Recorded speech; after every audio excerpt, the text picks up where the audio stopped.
Welcome, everyone. It's 1 o'clock. Welcome to the webinar that we are conducting today about increasing access to broadband in Contra Costa County. My name is Kristen Connolly. I'm the Executive Director of the Contra Costa Economic Partnership. We are very excited to have you here today. We're going to go ahead and take another minute or so to let folks join. We're having a lot of people gather. Just want to make a couple comments. We are conducting this as a Zoom meeting, which means you can see yourself and be heard throughout this, but we would ask that you keep yourself muted in order to maximize the acoustics for our presenters today. We have a lot of great content to cover in an hour, and it should definitely prove to be time well spent.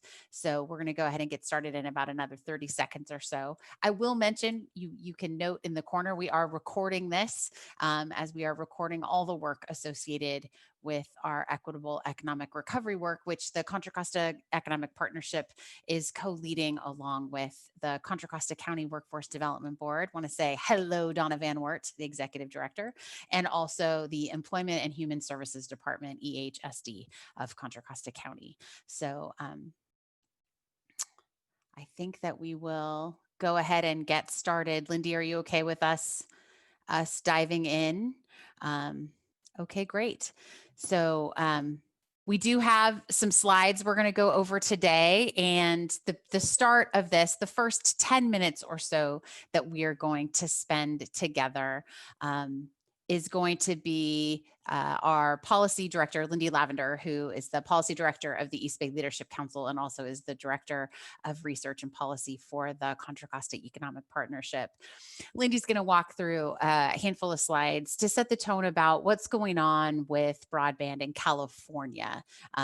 There are a lot of moving parts, including some exciting efforts that have been talked about at the California Economic Summit. Some of us here today were able to participate in that, and a lot of movement in the state legislature. And so I'm excited that Lindy's going to be grounding us in that conversation before then we dive into the other presenters today. And so what I would love to do is just go ahead and get started. So without further ado, I want to go ahead and pass it over to Lindy Lavender. Hi, everyone. Good afternoon. And as Kristen said, thank you for joining us today. I'm going to just quickly put up our agenda. This is kind of how we'll proceed through the rest of our meeting. I'm going to do a short broadband in California overview, just give you a little taste of what's happening at the state. And then Andrew Peterson from the city of Oakland is here. He'll be doing a presentation about kind of how Oakland has been addressing this and some of the approaches they're taking to provide Wi-Fi to the residents within their city. And then thankfully, Ken Maxey and Ken Mintz have both joined us to talk a little bit about providers, how they've been part of the solution, what their perspective is, and hopefully to give us a little bit more information about the discounts that they provide. And then we'll have a short question and answer session. So thank you again all for being here, and let's dive into broadband here in California. So recently this summer, Governor Gavin Newsom signed Executive Order N7320, the number of which is not all that important, but it directed a few different things, the first of which was to create a California Broadband for All action plan. Now, this action plan is currently in draft form. It's available online, but it's not been finalized, so it won't get to the governor for kind of his final review until the end of this month, but we do have a good taste of what they're working on. The executive order also directed a handful of state departments to take different actions. For example, the Department of Aging was asked to look at how they could map those 60 and over that did or did not have access to broadband. So there's different activities that are involved in that executive order, but today we're going to be primarily concentrating on this Broadband for All action plan. So the goals of that action plan are to make sure that all Californians have access to high performance broadband, that it's affordable, and that for those that need it also have access to training and support. The idea being that it's wonderful to have access to internet, but if the issue is more about digital literacy, we need to be addressing that as well. And this is particularly important, as many of you may know, for a senior population. The Broadband for All action plan also looked a lot at equity, which was a requirement of the executive order that Governor Newsom signed. And it asked not only that equity be considered, but that there be more data available on equity. And so this is some of what's come out of the preliminary plan. Again, not final until December, but they are released enough that we were able to take some of it and present it to all of you. So as you can see here, broadband at home can really be impacted by someone's education. Those without a high school diploma have access at about 53%. Those who do have a high school diploma, it's more like 73. We didn't include it here, but there's also some statistics around income. Those in higher income brackets are more likely to have access to broadband at home. Unfortunately, while there is discount programs, and again, we're lucky to have providers here who are going to help to tell us a little bit about those programs, more than 70% of California non-adopters, those that don't have broadband access at home, were unaware that discount programs even existed. So it tells us, and in some ways it's encouraging to know that there's some work we can do there. Now, one of the questions that's been coming up a lot as we begin to talk about broadband is about speed. And when we talk about high speed broadband access, what does that look like and mean? And so I threw this slide in there because I think it's important to understand that it's rapidly growing.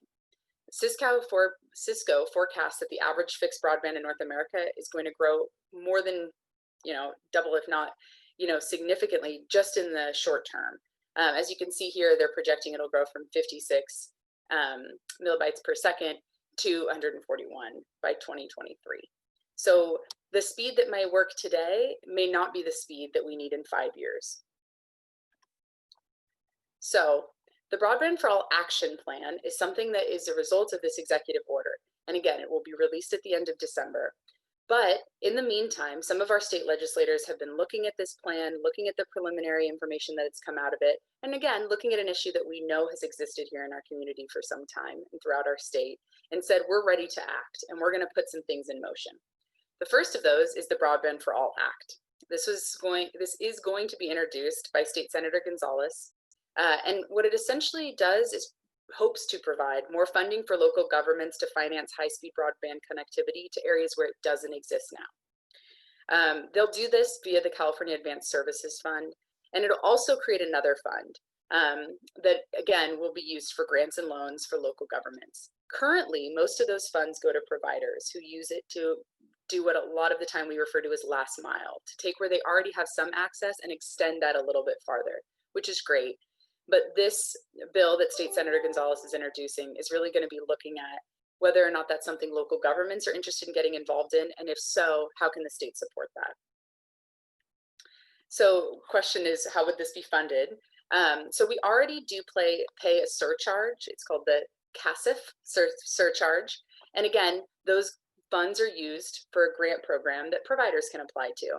This would enhance that fund, and it would also kind of expand where that fee is taken from. It would expand to cover other telephones, but it would be capped at 23 cents a month, as outlined here on this slide. So what is this fund? It was established in 2007 by the California Public Utilities Commission. Primarily is used to provide grants. It has seen some funding straight from the state via the general fund, but primarily it's funded through the surcharge we pay on landlines and other telephone and telecommunication services. Another thing that's been introduced, it's AB 32, is the Broadband for All Act of 2022. You'll notice there's a lot of broadband for all here, so it can get a little easy to get confused. But this is actually an act to put a bond measure on the ballot. It would go on the ballot on November 8th, 2022, and it would authorize the issuance of state general bonds up to $10 billion to increase access for broadband services. Now, this bill is still being shaped, and while we do have, this kind of preliminary information, and it is being co-sponsored by one of our local state legislators, Steve Glazier, it's still shaping up. And so we'll probably have more details about this as we proceed through the legislative session. But these are two bills that are looking at two different approaches with a similar goal, which is to increase broadband access throughout this state and to make sure that especially rural communities are not left without access. So before we dive into our next presentation, which again, we're really excited to have someone from the city of Oakland here to talk, I wanted to mention Get Connected Contra Costa. So this will be particularly relevant as we start to talk to our providers at the end of our webinar today. But I wanted to mention it here so that everyone is aware that they can go and access it at any time. And we're going to put the link to it in the chat because it's quite a long link and wouldn't be very easy to copy down. But I wanted to let everyone know that how it works is that anyone in our community can go on this website. They can click a program that they're a part of. For example, they have a K through 12 student in their household, or they are currently benefiting from CalFresh, or they are a participant in veterans pension or community eligibility provisions. And immediately this website will tell them what discounts for internet they may qualify for, and will also direct them to a place where they can get some hardware and software. So it's a great website. Really excited that Contra Costa County and EHSD put this together and want to help to spread the word about it. So again, we're going to put the link to that in our chat here on the webinar, but this is kind of what that framework looks like, or what the website landing page looks like. It's very easy to use, and we hope that you will share it with the community and with your clients. And that is our quick, short overview. And I appreciate all of you joining us. If there's any questions, I'm happy to connect with you after this webinar and to kind of dive deeper, but we'll definitely be doing some further advocacy around this as a task force as we move forward this year. Thanks, Kristen. Nice job, Lindy. I just wanted to, you stayed on time, and it's hard to cover a lot of state material in just about 10 minutes. And so we're real excited to turn it over and to get to hear about some exciting developments about what's happening in Oakland. And so we're thrilled to have Andrew Peterson, although I guess you go by Pete, share some wisdom with us about what can happen when local government gets engaged and what's possible here. So we really are excited to hear from you, and I understand you have some slides to present, and we'll pass the floor to you, sir. Hey, welcome. First, thank you guys for having me. Let me see if I can figure this out. I'm a Mac guy, so sometimes it doesn't always work. There we go.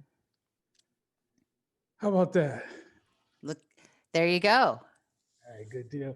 Again, thanks for having me. I'm just going to go through quickly here and talk a little bit about our journey and some of the things that we run into and how we got to where we are in terms of implementing what we call Oak Wi-Fi. And, you know, first, and I'm sure the reason you're on this call is because there's a desire to make an impact. There's a desire and an understanding that there are a lot of folks out there that are impacted by the lack of connectivity. And that's kind of where we start. And then, you know, stage one, I call it guerrilla warfare because there was no backing, there was no funds, there was no nothing. Then COVID-19 happened. Then we moved into what I call stage two, where all of a sudden everybody cared. And then where are we today?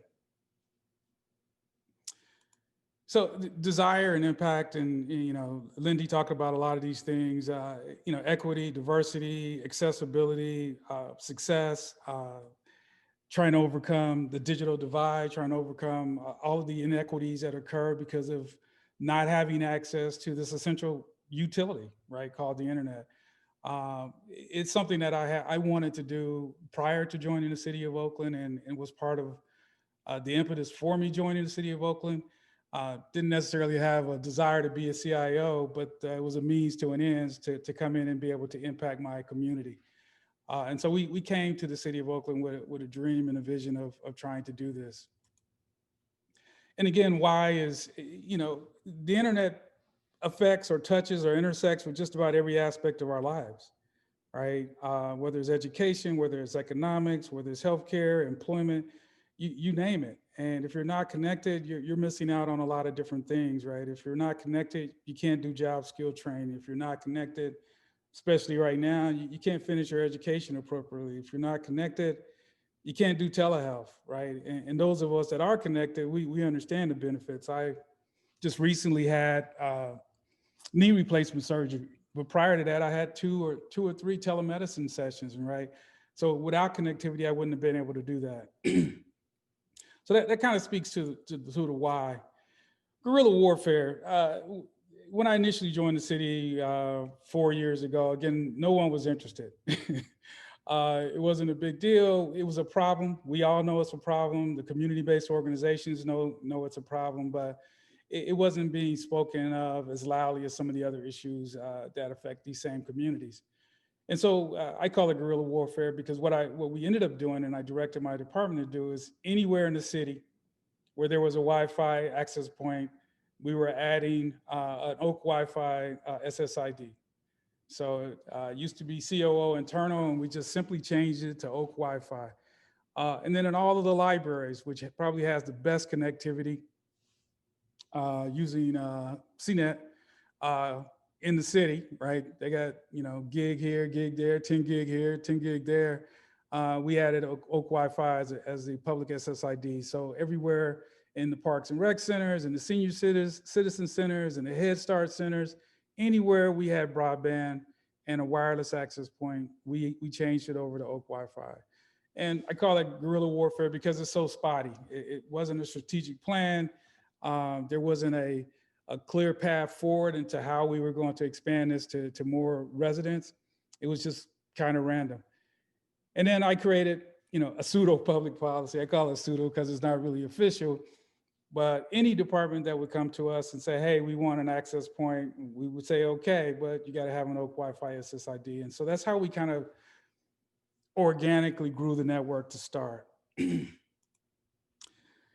then this thing called 2020 COVID-19, not COVID-9, but COVID-19 happened. And then there was light, I say, right? This subject that we all are pretty aware of, and the fact and the need for connectivity.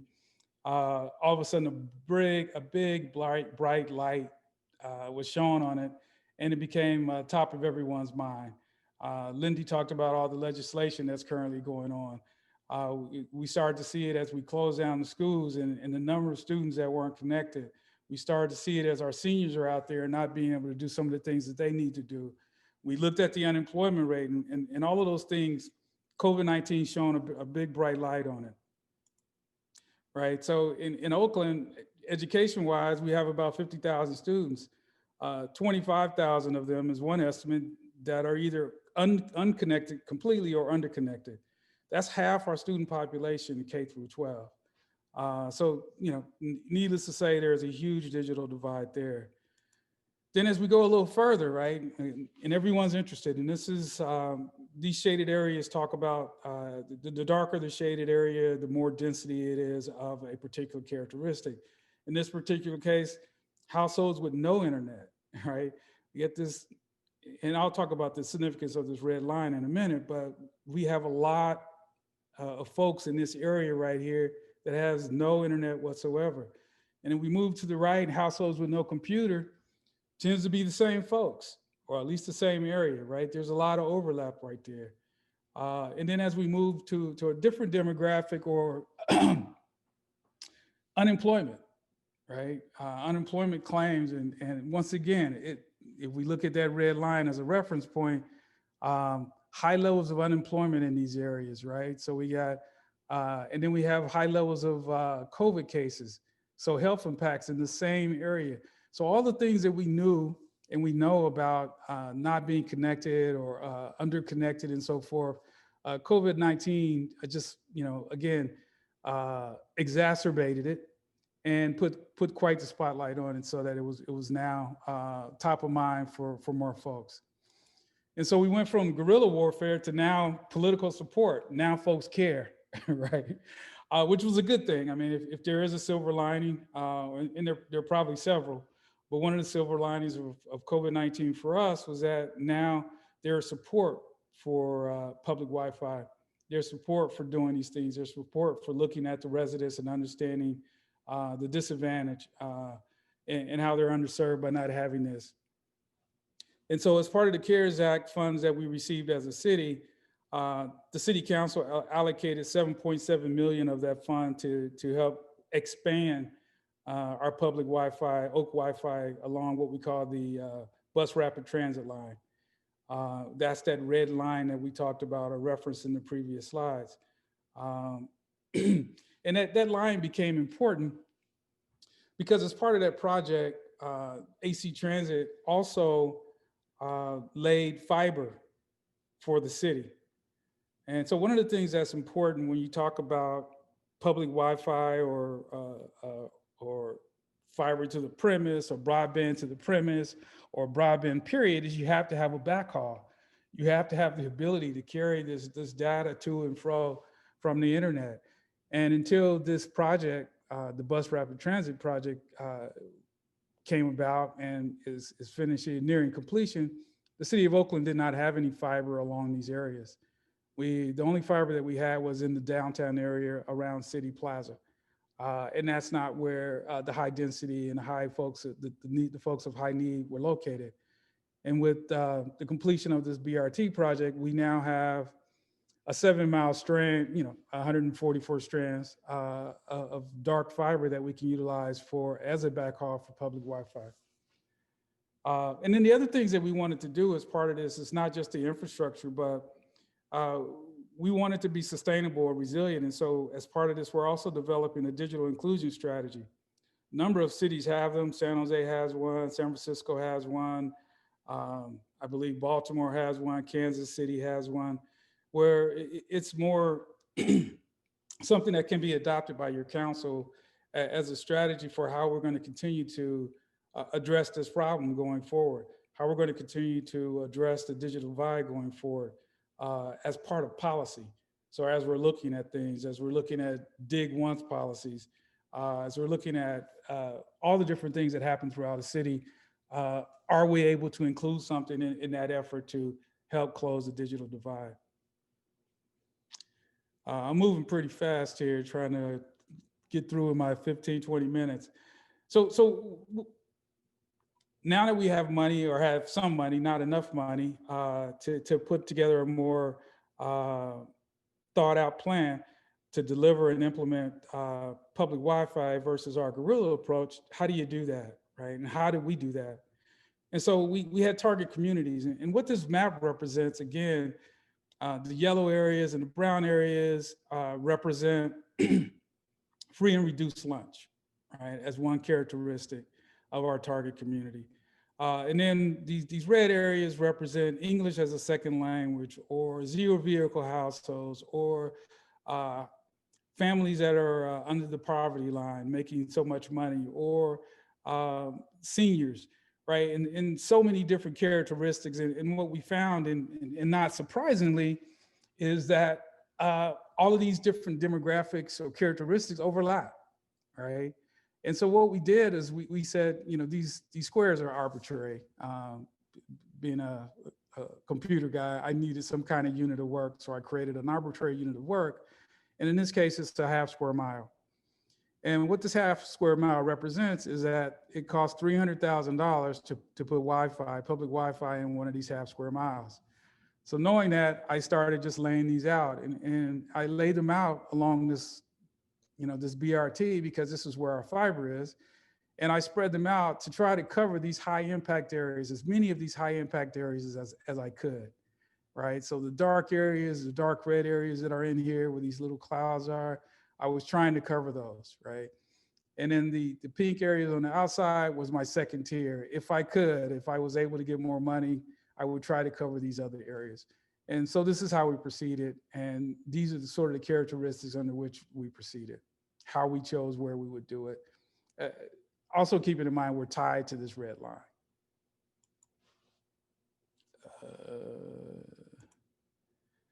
So where are we today? The secondary targets were eliminated. So what we found once we got out there in the field, and definitely a learning experience for me, is just a lot of unknowns when you're doing a capital improvement project. One of the simple things that we found, right, we assumed that we could use the streetlights to host or to mount our access points, and that the streetlights had power 24 hours a day. And the streetlights were turned on and off by photocells. Well, that's not always the case. And 20% of the streetlights, of the 69,000 streetlights that Oakland has, 20% of those are on timers.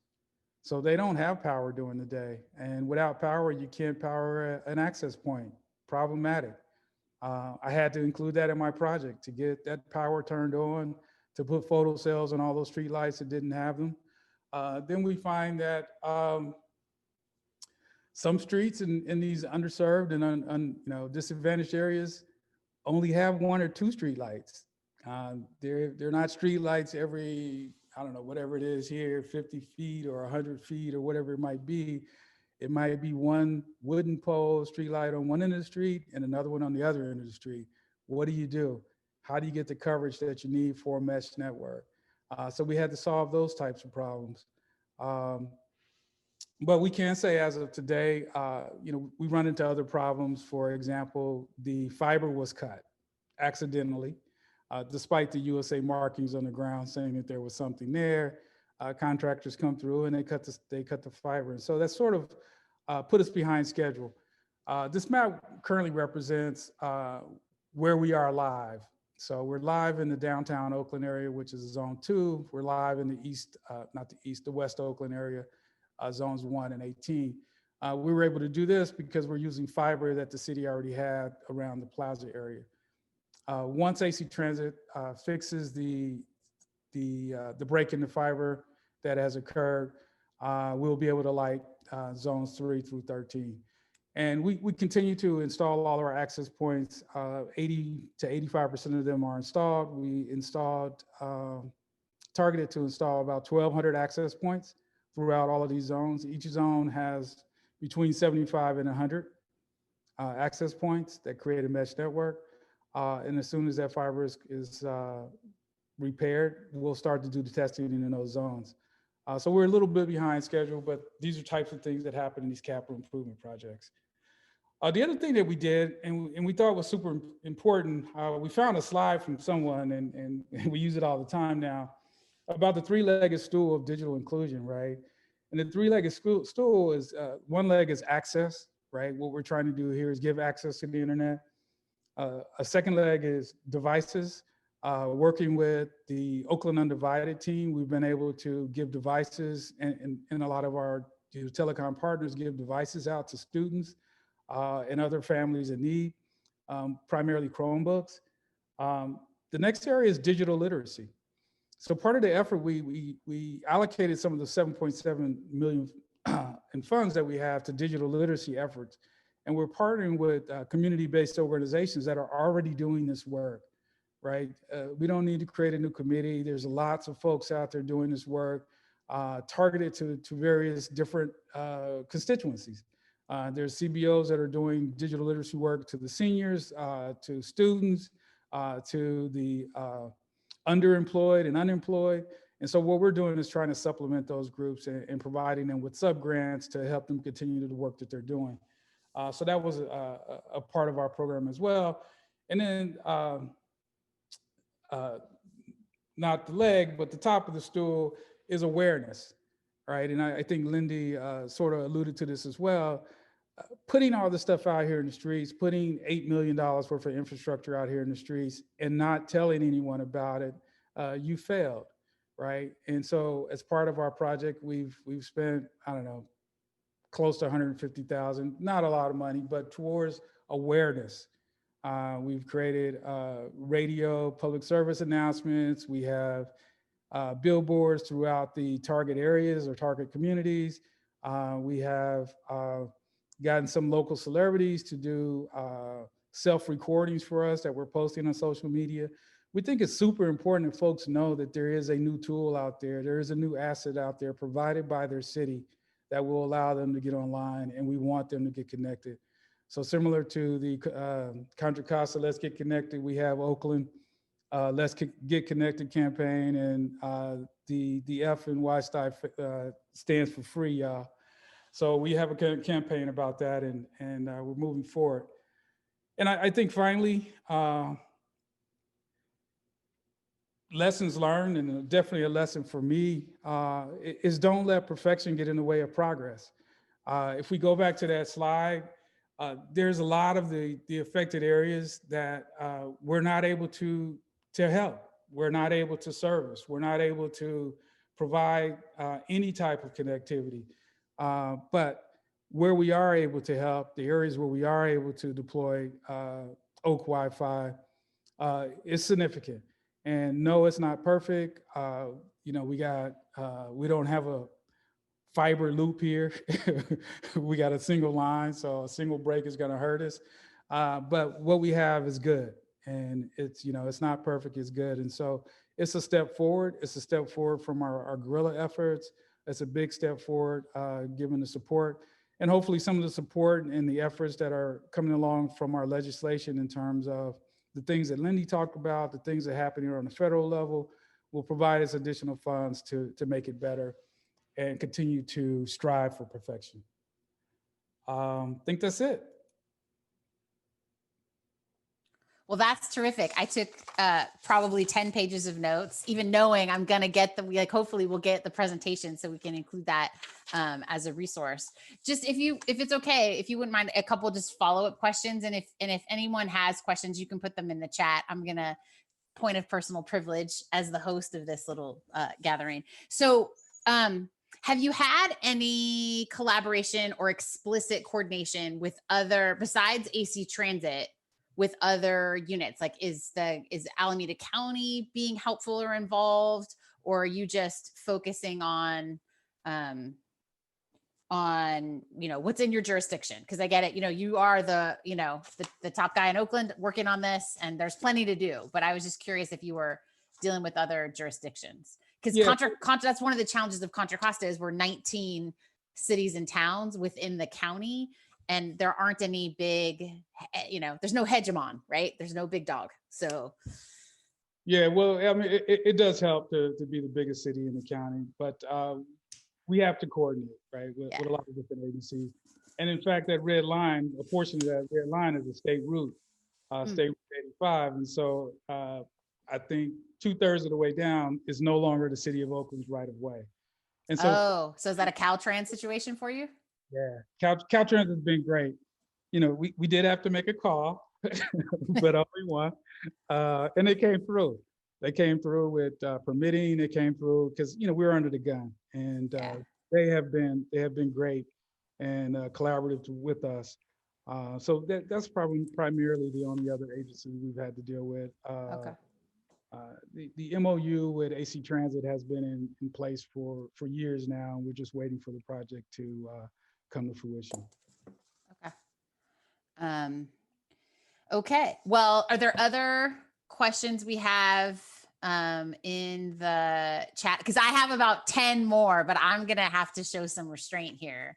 And so, there's a question here from an elected member of the Mount Diablo Unified School District Board. In Contra Costa, some of the biggest need is in unincorporated areas like Bay Point. And so in theory, this could be a county-led effort. And it seems like, yes, it absolutely could be. A good model for that, and a good friend of mine who's the CIO over there, San Mateo County. Oh, okay. Yeah, John Walton. He's done some great work over there. They're really spread out. Maybe not so much as I don't know which one is most dispersed, but right. They've done some really good work there in putting Wi-Fi in where there is density, and then other areas where it is rural. They use portable antennas and different things of that nature, and also a combination of hotspots that they collaboration with companies, the telecom companies, also taking advantage of, Comcast is a central program. AT&T has a program. I can't remember the name of it. We're going to hear about it in a second. Okay. So it's been all those combination of programs to ensure that folks are connected. And similar to, I think, the site that you guys put up, they have an Esri site where you can go out and you can put in your zip code, and it'll tell you how to get connected, right? Of all these different mediums or means or ways in which they have for you to get connected. If you put in your address, they'll say, hey, go over here and get a hotspot, or there's a hotspot right by you. All you have to do is connect. And they're keeping track of how effective their efforts are being throughout the county. So I would definitely encourage folks to reach out to San Mateo County. They've done a great job, and I steal ideas from them every chance I get. That's great. Okay, I'm going to ask you just a couple quick follow-ups. So if you were all powerful and could get the state to do anything to be most helpful to support your efforts, what would that be? It comes down to money, right? Money and greasing the skid. Government is slow. I mean, government is brutal. And so, things like Caltrans cooperation, and I think there's something in the works around that, or there's some executive order around that kind of stuff. But we need a fiber ring, right? And so that if the inevitable cut to your fiber or your backhaul occurs, Yeah. take everyone down. And so I tried to extend the fiber that we have, I think 1,400 feet, and it was $900,000. Ooh. You know, it is brutal. And so you need the money to do this properly. And then eventually, we all know that the best connectivity, when we look at the numbers that Lindy put out in terms of what's appropriate throughput or what's appropriate up Yeah. and down, what we're doing is going to suffice, and it'll get you on Zoom or Teams and all this other kind of stuff. It'll get you to the Khan Academy, or it'll get you to AWS job training, or whoever's job training for now. But eventually, you're going to have to get to the 50 to 100 megabits up and down. And that's, in most cases, if it's not 5G, it's going to require connectivity to the home, to the premise, right? Yep. And a lot of infrastructure. Yep. So if I was all powerful, I would have every home connected, and we would have digital literacy training for everyone, and this would not be a problem. There you go. One fell swoop. Well, one other, we do have to move on to the next parts, but there has been a request to see if you're available for a follow-up conversation. One of our participants is working with West Contra Costa Unified School District, and I think perhaps wants to clone you. I'm just maybe jumping ahead here, but so hopefully we can maybe do that. But certainly I would want to say, I mean, we would love to help you get that message out about the investments that you've made and the progress that you've made. I mean, a lot of people haven't made as much progress during the pandemic as you have. And it's really important I just thinking about that paradigm of being able to move from guerrilla warfare into political support. That took a lot of doing. And so it's just exciting to hear about your progress, and we want to do what we can to help amplify. Yeah, we feel super fortunate to have unanimous council support for this effort, right? And even with the delays, right? They understand what happened and why it happened. And so it's just been great to have that support, because it just makes it makes a difficult job a lot easier when they're behind you and they can make calls on your behalf, right? Right. I didn't call Caltrans, one of the call Caltrans, and voila, things just open up. So yeah, I feel extremely fortunate, and you know, this is a tough project, but I'm super excited about it and the impact that it can have. Okay. As far as one of the participants wanting to reach out, my email is there. Just hit me up, and we'll make it happen. Okay, cool. Excellent. Well, that is fantastic. So we'd love if you can stay and continue to add, but also understand if you need to drop off. But we're going to move. We do have two providers here to talk about some of their available things. And we want to have a really robust Q&A. So we'd love for you to be able to participate in that. So that's first, great. I work a lot. A good friend of mine, Mr. Maxey. We're on the boards of a really good organization together, and Comcast has been great in lots of areas with us as well. Well, excellent. We're going to wait for a minute before we hear about the Comcast situation. And I'm going to defer to my other hat is CEO of the East Bay Leadership Council, and my board chair, Ken Mintz, is actually going to be up first. So I'm going to give you a few minutes. Ken, take it away. Are you here? Uh-oh, do we freeze? Ken Mintz first before. No, I just was on mute. Okay, perfect. Can you hear All me right, now? You're up. Yes. Okay. Yes. So thanks for giving me the opportunity to be here. Let me state first off, though, that I am officially retired from AT&T as of this past Friday.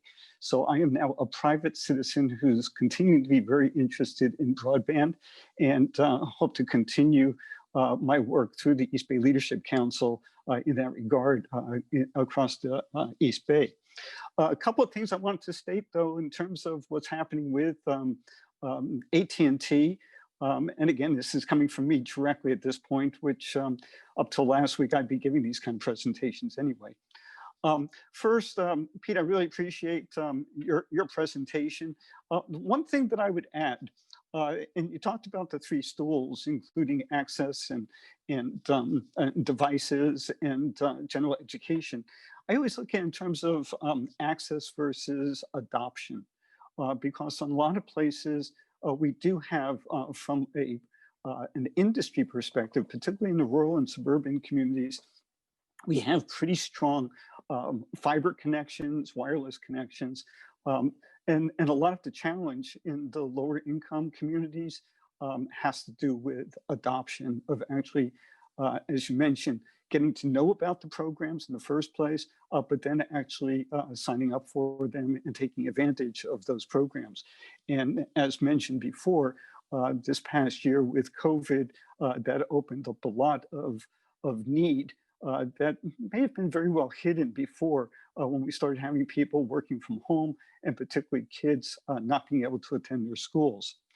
A lot of it, when we talk about finances, and this is whether it's an agency, government agency approach, or whether it's through industry, money comes down to a large part of, building out the infrastructure.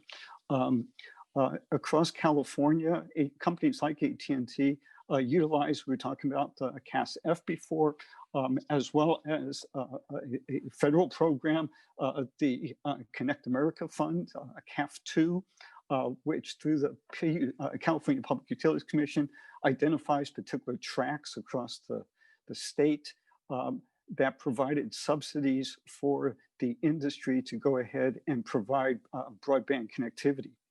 Now, that broadband connectivity could be both wired and wireless.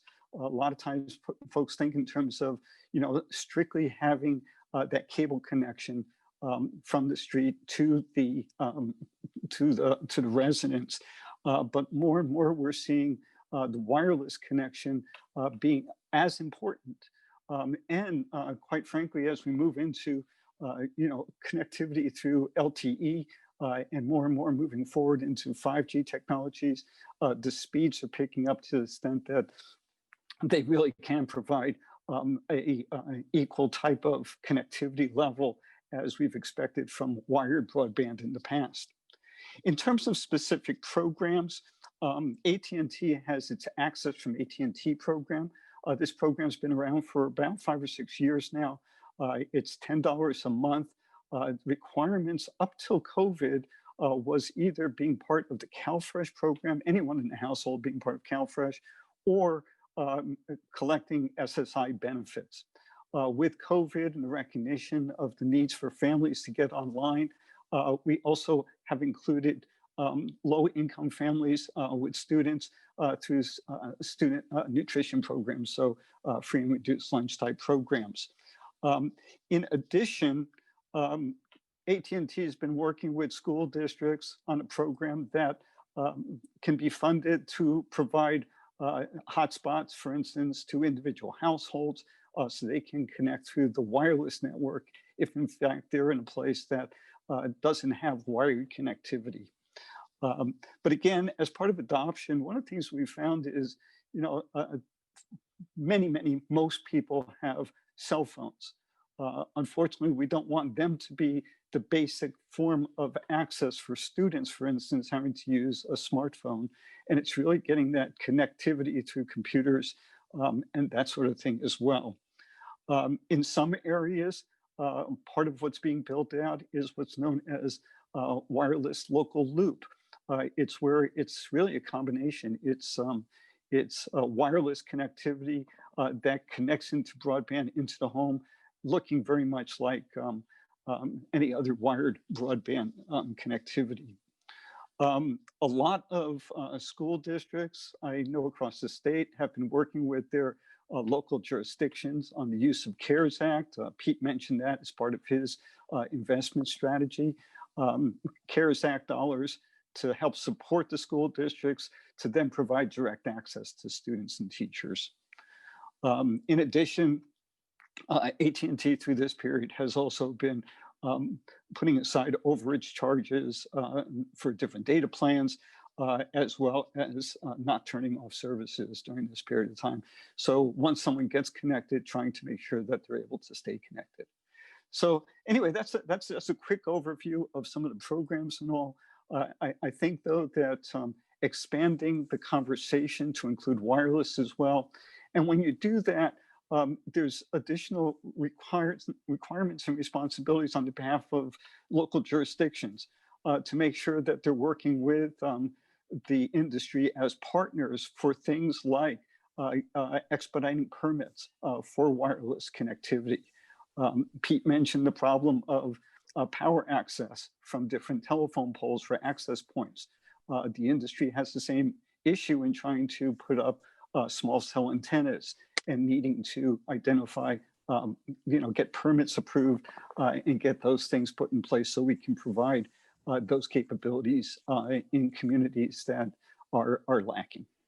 But I'll leave it there and open up for any questions you might have after when we're ready for that part. Okay, perfect. Thanks so much. That is the first Ken we were here from. Now we are going to turn it over to Ken Maxey of Comcast. Good afternoon, everyone, and thanks, Kristen. East Bay Leadership Council has been a household name across the Bay Area for a lot of the work that you all do around economic development. I want to give us a quick shout out to Pete for the stuff that we've been working with and the work that he's done, and then also to Ken Mintz on his retirement.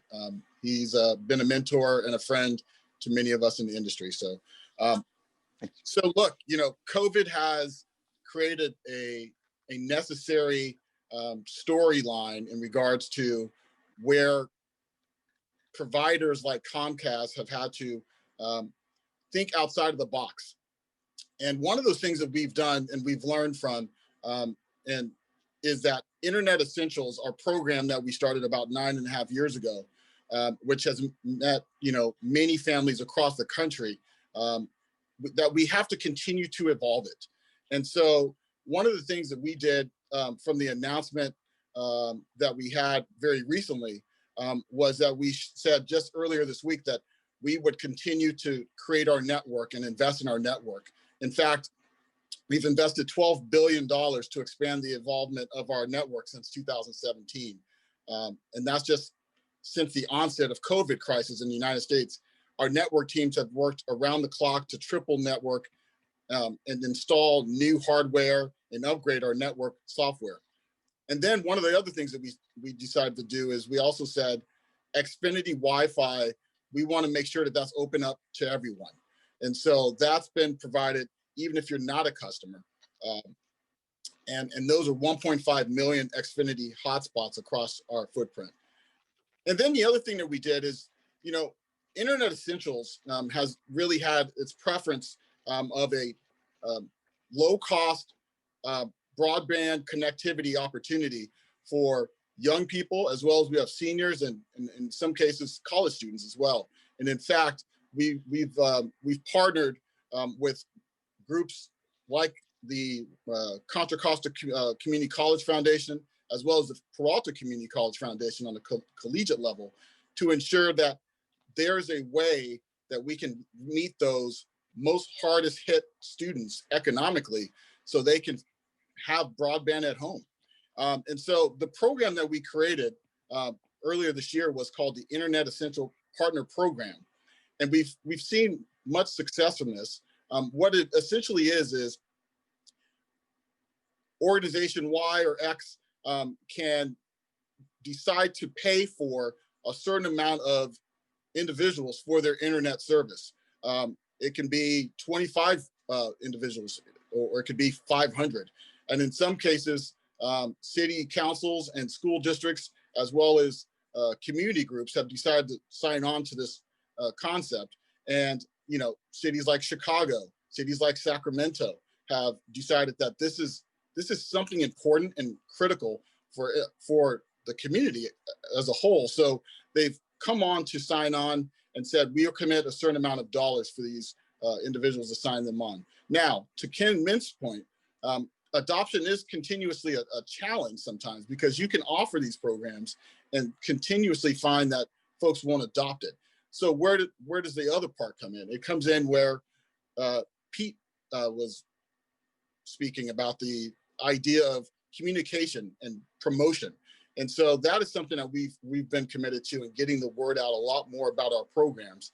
But it's important that we know that there's a lot of companies doing good work around this. AT&T, Comcast, Verizon, we're all trying to, and Charter down in Southern California. But the challenge there is the partnership sometimes. Where are those partners, and how can we get those partners to make that agreement to say, hey, you know what, we're going to cover these certain amount of individuals in our organization. One of the things that we also decided to announce earlier this week was creating lift zones. So imagine a corridor similar to what Pete spoke about that needs internet through its low-income communities. And so we will work with nonprofits and organizations to create that infrastructure and opportunity along those corridors. And we've committed this as a multi-year commitment. And we're looking at over 1,000 of these lift zones across our footprint. So that's something I'm really excited about, and the company's really excited about. And then the last couple things I want to share because of time is the Comcast Rise program. In October, we launched Comcast Rise, a multi-year initiative created to help strengthen and empower small businesses, starting with Black, Indigenous, and people of color owned businesses, those hardest hit by the COVID-19. The Comcast program will help thousands of small businesses over the next 3 years through grants, marketing, and technology upgrades, including media campaigns and connectivity, computer and voice equipment, as well as free marketing insights to all the applicants. And so this is ongoing. In fact, if you know someone that wants to apply to this program, please reach out to me or I'll send you the link. But this is something that we know is essential for a lot of our small businesses that need that technical help and assistance. And then lastly, the point that was brought up by Pete as well is, we know that one of the most important things is not just connectivity and adoption and all these alike, it's actually the educational resources. And so one of the things that we're also doing is making sure that once you are an Internet Essential customer, you have the resources. And so in partnership with Common Sense Media, we've created thousands of hours of free educational programming into an educational destination for Xfinity video customers as well to support remote learning for K through 12.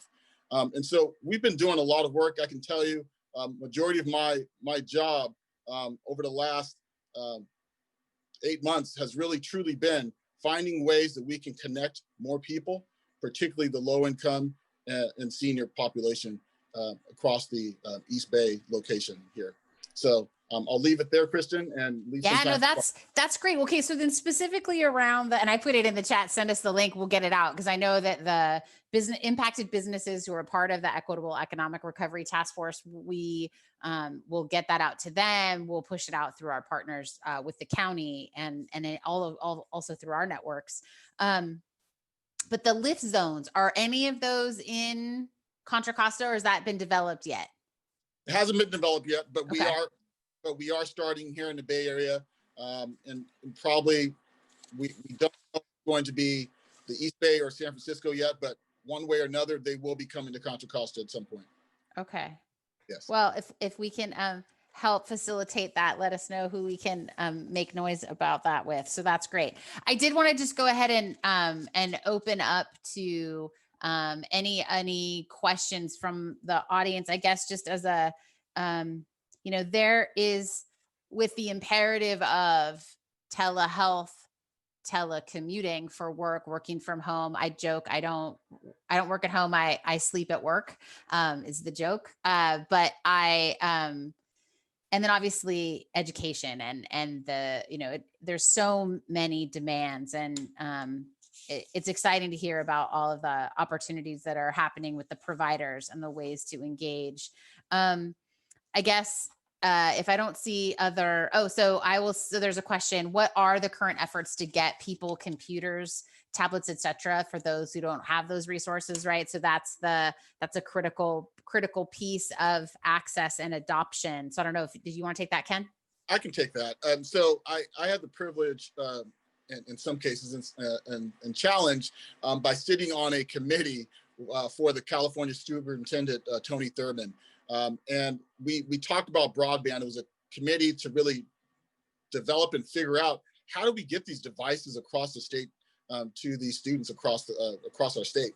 And fortunately, we do have some homegrown companies that have the capabilities of doing that and providing these devices. But the challenge was really the immense amount in which the state really needed to find all these devices.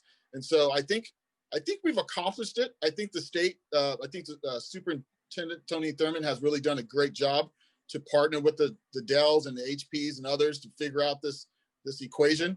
But I know that it continues to be not enough, and that we need to figure that out. Well, then as a follow-up, there's a question regarding families having trouble using internet access or internet essentials and accessing that, perhaps maybe not qualifying if they have some unpaid bills. Are there some ways that people don't qualify, and are there some alternatives ways that they can get connected? Yeah, I mean, I'll tell you, there was for many years a no nonsense approach to our connectivity program in regards to past bills and those kind of things. But because of COVID and because of the will of many folks in the educational fields, they came to us and they said, look, we need this. This is a critical need. So we've worked that out, and we figured out a solution to those challenges. Okay, cool. Yeah, Kristen, I would add from the AT&T side, same type of thing. I think with COVID, there's no deposits required. It's really been opened up quite a bit. As far as equipment goes, one of the things is, in terms of partnering with CBOs like Tech Exchange in Oakland, where they take in equipment, they rebuild it, they send it out to different folks. It started out mainly for Oakland, but I know it's moved into areas like Richmond and Antioch as well. So they've expanded their services. But again, depending upon how the need has grown as well, how do we all come together to partner with those kind of organizations? It's going to be important. Well, and Contra Costa County was a big donor to Tech Exchange with some surplus computer systems that then were able to be refurbished and then distributed. So just to, I'm happy to take it. We are almost out of time. An hour to cover this much is just a little bit painful, because I would just love to double the time. I think that there is a sincere interest to continue the conversation. I know that our CBO leaders really care deeply about getting their clients connected. And Ken, that's just one specific question for you. It sounded like from your presentation that nonprofits could partner with Comcast and pay the internet bill of their clients if they have those resources, and you could work with them on that. Is that true? Do I have that right? That's correct. You could actually be an individual if you wanted to. I've had individuals that actually said, you know what, I want to pay for 25 individuals and cover their bill for the next 6 to 12 months. Okay. And is 25 the minimum for doing a group? Okay. It typically is, but we will, there's definitely conversations that we can have. Okay, great. Well, I know that certainly we want to make sure that we can also think about the rural case in Contra Costa. There's an example of, we've had children unable to connect in rural areas such as Byron, with school provided Wi-Fi. And I know it's part of as an elected school board member myself, there's such an imperative to get kids back in the classroom, because this has all gone on far longer than we anticipated. So is there a rural opportunity that either of you could mention? Yeah, Chris, let me just bring up one point about that. And again, it gets into education. I worked with a group out in west of or east of Stockton, a migrant community. Most of the students were from migrant families. And one of the problems was when they heard about the programs and started calling in, they weren't talking to the folks who were responsible for these programs, like within AT&T. And so they were getting some figures like, oh, sure, we can set you up for $50 a month type of thing. And they thought that was the best they can do. And so it wasn't until they were able to get the right people. And with AT&T, I'm sure Comcast is the same here. We have, websites and phone numbers that go directly to our access program. So you don't call into the regular number. You go to people who know specifically about it. And just as Ken was saying, we've been doing a lot of promotion, PSAs and community events and things like that prior to COVID, of course, with the community events, but getting the word out about the program to those affected communities to really try to drive adoption. Mm-hmm. Well, we are at the 2:00 hour, which is our appointed time, and I am very respectful of people's time. So as we mentioned, we're going to go ahead. Pete, if we could impose on you to send us your slides so that we can post those. We are going to post this recording, and this is just the very beginning of the conversation. I do just want to thank Donovan Wirt and the Workforce Development Board and the Employment and Human Services Department for partnering with the Contra Costa Economic Partnership on the Equitable Economic Recovery Task Force that we are doing, that we will continue our work through this fiscal year through the end of June. Have a lot of work to do, but one of the early priorities was broadband for all those reasons. The access to healthcare, the access to education, the access to work, the ability to find work, and the ability to be safe and do all these other things. And so, and equity is at the core of what we're doing. So I just really, really, really want to thank Pete and Ken for participating today, and grateful that you were able to join us. Thank you so much. Have a great day. You too. Take care.